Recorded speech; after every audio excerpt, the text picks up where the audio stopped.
나는 가질 게 없어서 유언을 남기지 않고 죽게 되면 이런 상황에서라도 내가 유언을 남겨야 되느냐?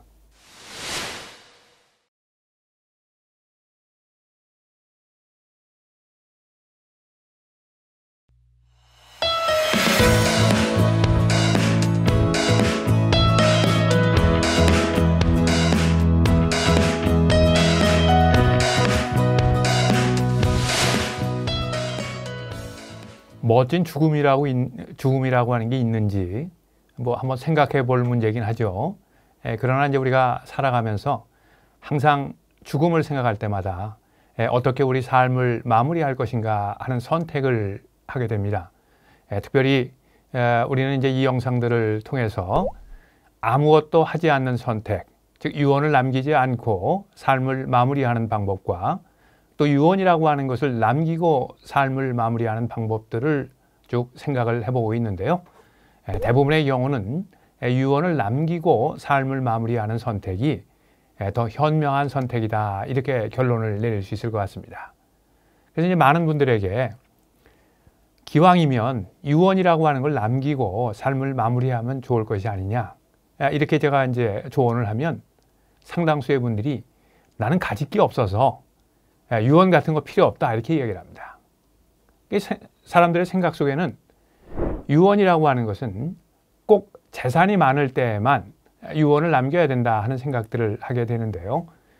우리 이번 영상에서는 재산이 그렇게 많지 않더라도 유언을 남겨야 될 필요성이 있다, 유언을 남기는 것이 도움이 된다 하는 상황을 한번 설정해서 생각을 해보려고 합니다. 자, 이런 상황을 한번 생각을 해보죠. 뭐 재산이 없는 그런 이제 아주 전형적인 그런 상황이 되겠는데요. 현재 나이가 70세인 신재호 씨입니다. 공무원으로 지금까지 일하다가 은퇴를 해서 공무원연금을 수혜하고 있고요. 3년 전에 이제 아내와 사별을 한 그런 상황입니다. 아들 둘에 딸 둘, 이제 4자녀가 있는데 4자녀가 이렇게 경제적으로 다 넉넉하지 못한 상황이고요. 최근에는 장남이 사업을 하는데 세 동생들이 보증을 섰다가 손실이 생겨서 자녀들 사이에 아주 사이가 안 좋은 그런 상황입니다. 신재호 씨가 가지고 있는 재산은 뭐 큰아들 사업한다고 해서 뭐 도와주고 뭐 이렇게 해서 이제 남아있는 재산이라고 하는 것은 연립주택, 시가 한 2억 원 정도 되는 연립주택 한 채가 전 재산이고요. 지금 이 집에는 장남과 신재호 씨가 함께 기거를 하고 있습니다. 그리고 현금과 유가증권 다 합해서 한 1,200만 원 정도 되는 아주 적은 재산을 가지고 있는, 어떻게 보면 우리나라 평균에도 못 미치는 그런 재산을 가지고 있는 신재호 씨의 경우를 좀 생각을 해보도록 하겠습니다. 신재호 씨가 할 수 있는 선택은 뭐 크게 지금 현실적으로 2가지가 있을 것 같아요. 그냥 죽는 선택을 할 수 있겠고요. 또 하나는 유언을 남기고 죽는 선택을 할 수도 있겠습니다.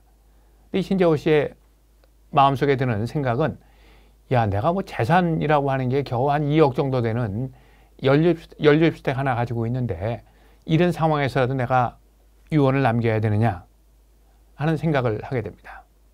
근데 저는 신재호 씨의 이런 상황을 생각을 해보면서 이 경우야말로 신재호 씨가 반드시 유언을 남겨야 될 그런 상황이다, 이렇게 생각을 합니다.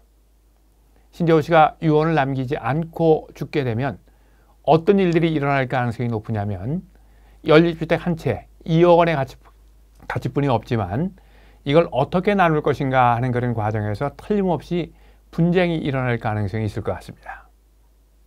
자, 우선 아버지가 살아있는 동안에 큰아들이 사업하는데 상당 부분 도움을 줬습니다. 나머지 세 형제 자매들은 살아있는 동안에 아버지로부터 도움을 많이 받은 형이 양보하고 우리가 더 많이 가져야 되는 게 아니냐.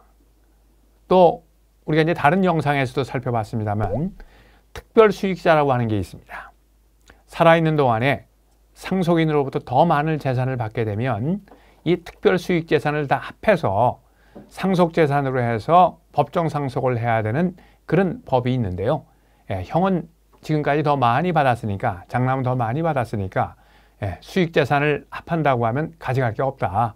그러니까 우리 동생들이 더 많이 가져가야 된다. 사이가 나빠진 형제자매 속에서 이런 상황이 발생할 가능성이 높습니다. 그럼 장남은 어떤 주장을 할 것 같습니까?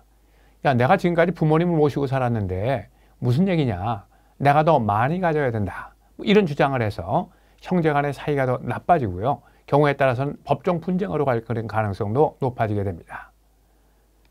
상속으로 인한 분쟁은 재산이 많고 적고 하는 것에 따라서 나눠지는 것이 아니라 형제들 사이의 감정의 상태나 살아있는 동안에 부모가 형제들을 어떻게 다루었느냐, 어떻게 대우했느냐 하는 것에 따라서 분쟁이 생길 가능성이 상당히 높아지게 됩니다. 그러니까 재산이 많고 적은 것이 자녀 사이의 분쟁의 원인이 아니라 살아있는 동안에 부모가 자녀들을 어떻게 대우했느냐, 또 자녀들 간에 서로 어떤 감정들을 가지고 있느냐 하는 것이 더 큰 영향을 미친다고 하는 것을 생각해 봤을 때 재산이 많거나 적거나 가리지 않고 유산을 남겨야 될 그런 필요가 있다 하는 생각을 하게 됩니다. 두 번째, 이제 신재호 씨가 재산을 많이 가지고 있지 않기 때문에 유언을 남기지 않아도 된다 이런 생각을 하는 이제 기저에는 뭐 세금을 내더라도 얼마 내지 않아도 될 테니까 뭐 그냥 죽더라도 큰 문제가 없겠다 이런 생각을 할 가능성이 높은데요. 그건 맞는 얘기입니다. 우리가 이제 모든 상속 재산에 대해서 세금을 다 내야 되는 것은 아니죠. 최소로 상속 재산이 5억보다 작은 경우에는 세금과 관련해서는 한 푼도 신경 쓰지 않아도 됩니다. 우리나라의 상속세법이 모든 상속 재산에 대해서 다 세금을 부과하는 것이 아니라 기본적으로 공제라고 하는 것을 통해서 어느 정도의 금액 이하의 상속을 하는 그런 경우에는 세금을 내지 않아도 되도록 법 체계가 만들어져 있습니다. 그래서 기본적으로 5억 이하의 재산을 상속하는 경우에는 상속세와는 관련이 없는 그런 상황이 됩니다. 그러니까 신재호 씨가 가지고 있는 재산이 뭐 연립주택 한 2억 원에 뭐 현금 한 뭐 1억 몇천 이렇게 되니까 세금 문제는 전혀 고려하지 않아도 되는 그런 상황이 되겠네요. 그리고 또 이제 제가 이제 상황을 이제 생각할 때 신재호 씨는 이제 배우자와 사별을 했다 이렇게 이 얘기를 했는데요.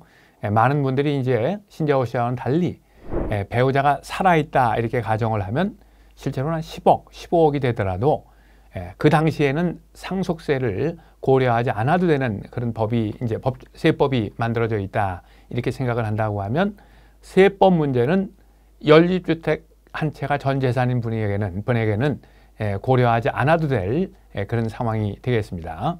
그러나 유언을 남겨야 되는 주된 포인트가 세금을 절감하는 것도 있지만 세금과 관련된 그런 부분들도 있지만 자녀 간의 화목을 가능한 한 만들어가고 내 재산을 내 뜻대로 처분해야 되겠다 하는 것이 주된 목적이라고 한다고 하면 연립주택 한 채만 있는 그런 상황이라도 적극적으로 유언을 남기는 그런 선택을 하는 것이 바람직하겠다 하는 생각을 우리 신재호 씨 상황을 통해서 우리가 생각을 해봤습니다.